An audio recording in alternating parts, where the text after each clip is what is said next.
The topic is youth violence and intentional injuries.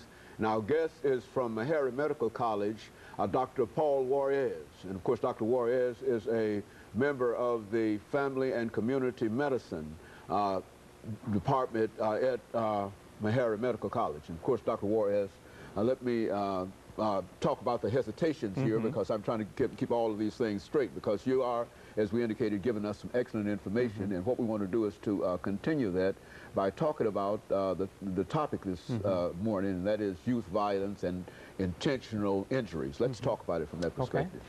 Well, as what I was saying, when I got to Charles University in Los Angeles, Dr. Haynes said there was a new report out by the Secretary of Health and Human Services that identified 6 areas that contributed disproportionately to the health of minority populations in terms of adverse outcomes. They said, choose one. And with my background in juvenile corrections and in terms of working with youth, I decided to choose an area that they're calling intentional injuries, which is violence. And it's not just youth violence. The topic really deals with everything from child abuse to intimate partner violence, to youth violence, to elder abuse, to sexual assault and rape as well. And those are the major categories. So when I started, again, he just said, go out and do something. I started meeting with other faculty at the medical school and talked with people, and they were in 2 to 1. Everybody said this is a major problem we're dealing with. Youth violence is something that affects us all.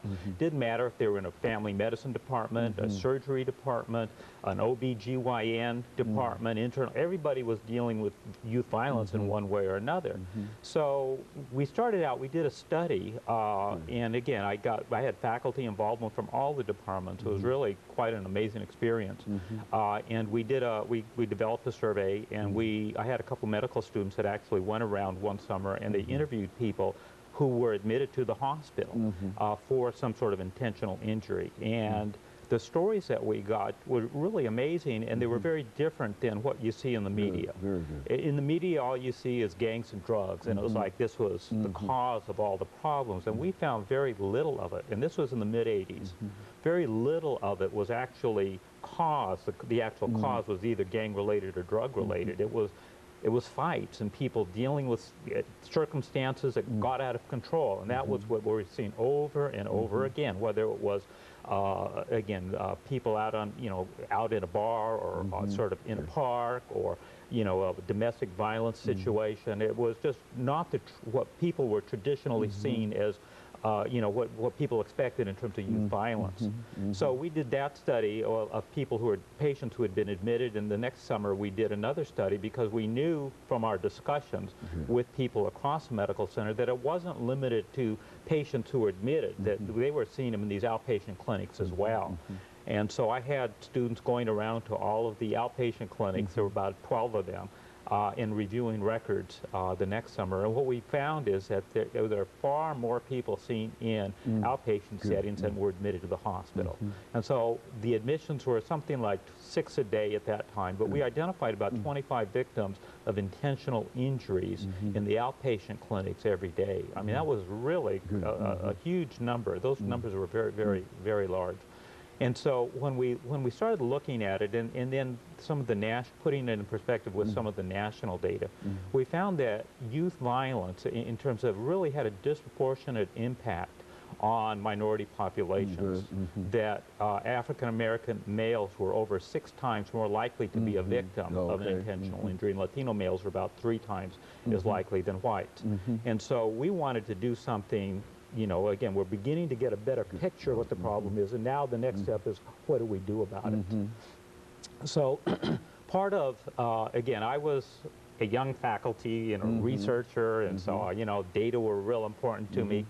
But one day I went into the hospital. It was a Monday morning. I was going up to the trauma center because that's the nurse coordinator there kept a log of all the admissions and people that were seen or admitted over the weekend. And I was shocked because the hallways, it was like 8 o'clock in the morning, and the hallways were full of people, just lined with people, families, and they don't usually allow children up on the upper wards. And I was really puzzled, so I asked a social worker, I said, what's going on? And she said, Paul, it was a bad weekend.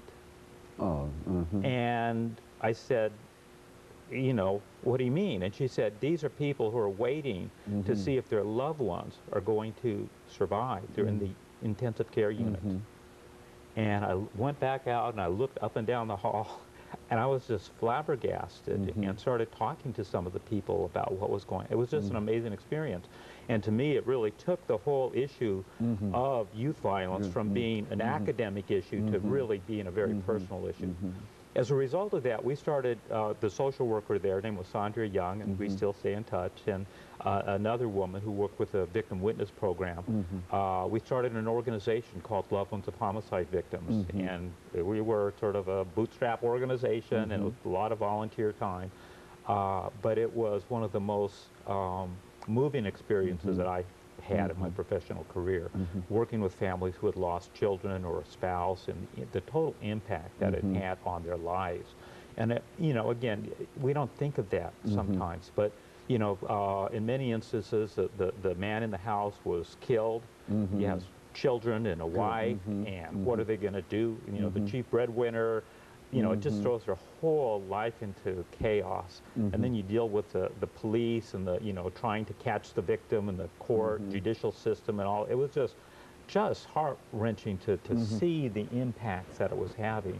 You know, what the point I like, Doctor, is that you've indicated that all of these problems that we generally associate with drugs and gangs are really not drugs and gangs kind of problem, and that what we have to do as a nation, locally and nationally and et cetera, is to start thinking in terms of addressing some of these other problems that cause all of this violence. Because you know, you talk about intentional injuries. Well, if these injuries are intentional, then there ought to be some kind of societal kind of situation that you could work out, and that you could deal with the fact that you've got all of those folks that are out in the hallway there, that there ought to be some kind of policy, some kind of program, even if it, well, you know, I think that we've talked about gun control and et cetera.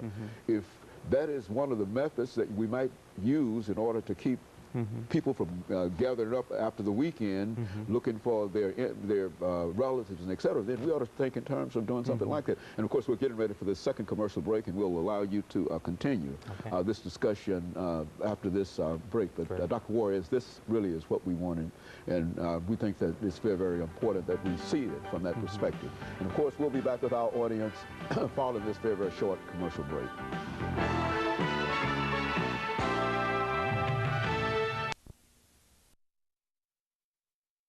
Is Dr.